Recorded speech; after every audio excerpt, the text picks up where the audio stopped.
We knew about Sebring and were working on Sebring for months before we ever set foot in town. Wow. So we had undercover agents were here. Ben Napier seemed like the perfect TV husband, building furniture, restoring homes and living the small town dream on HGTV. But in 2022, his name appeared in court documents linked to a massive welfare fraud scandal. $77 million meant for poor families had vanished. When Ben's name surfaced, fans couldn't believe it. Was America's favorite carpenter hiding something dark? The truth behind those court papers would shock everyone who thought they knew him.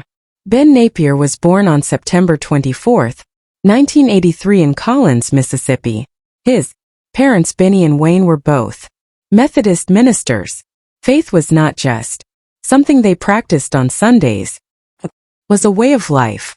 Their home was filled with sermons, songs, and a deep sense of community. Ben grew up with three brothers, Jesse, Tom, and Sam.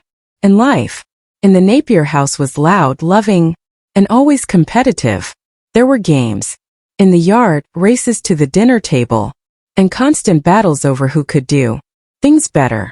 That rivalry built his work ethic and sense of independence.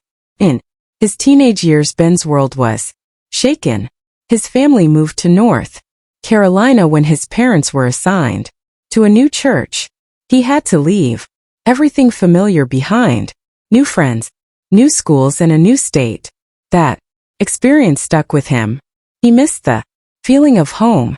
He started to believe that home wasn't just a place. It was something you had to build with love, memory, and effort. That belief would guide him for the rest of his life. After high school, Ben returned to Mississippi.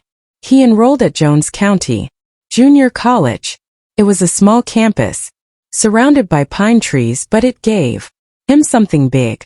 It gave him direction. It gave him the space to figure out who he was.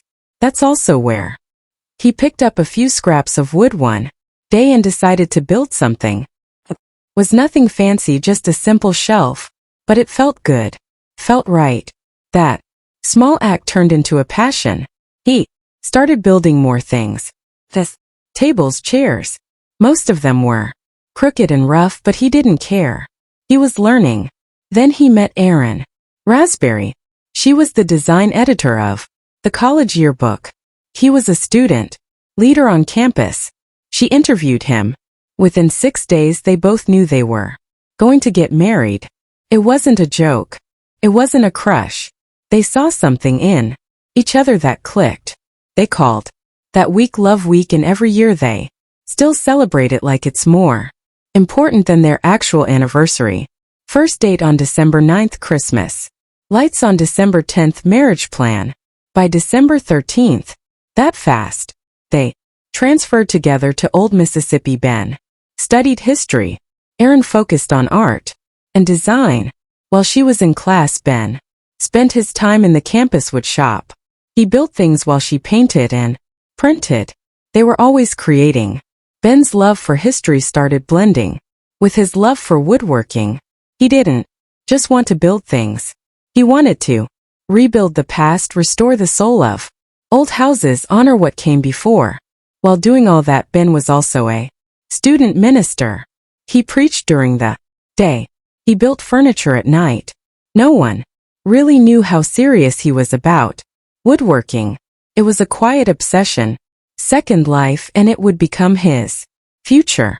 In 2014, he left the church to follow this passion. Some people didn't understand. They thought he was giving up a calling, but Ben didn't see it that way. He believed building homes and restoring communities was also a kind of ministry. On November 22, 2008, Ben and Erin got married at Old Mississippi. The chapel was packed. It was the coldest November 22nd ever recorded in Oxford. Only 46 degrees that day. Erin wore a lace gown and a vintage cocktail dress. Ben's dad officiated. Their friends cried and laughed. They drove off in a cherry red vintage Corvette. Felt like a movie. And it was only the beginning. Married life wasn't easy. Aaron worked in graphic design. Ben worked in ministry. They lived in a small apartment and tried to figure out how to combine their dreams. Money was tight. Their jobs were different. Their hours were long. But they kept building both their marriage and their future. They renovated a loft together with barely enough money. Ben Napier had always felt a deep connection to his small town of Laurel, Mississippi. In 2014, he shocked everyone when he resigned from his job as a youth minister at Laurel First United Methodist Church. People couldn't believe it. He came from a long line of ministers. Both of his parents served in the church. He was loved by everyone, especially the young people. But something inside him was changing. He wasn't leaving faith behind. He was just being pulled in a different direction. He wanted to build not just lives but things he could hold in his hands. Ben teamed up with his friend, Josh. They turned the basement of a 100-year-old downtown building into a wood shop. It was dark and gritty with exposed pipes and crumbling bricks. The air smelled like sawdust and old dreams. They worked long nights in that space, figuring things out one plank at a time. They weren't just building furniture. They were building a new life. Every cut, every mistake, every laugh, it all mattered. This was the start of Scotsman Company. They started with small things. Ben had a special love for heirloom cutting boards and butcher blocks. These weren't just kitchen tools. They were beautiful, solid, made to last. He used American hardwoods, cherry, maple, walnut. The board had a story. They were safer than plastic too. The wood naturally sealed small cuts and killed bacteria. Customers loved them. Some called them heirlooms. These were objects that could be passed down when they're renovated.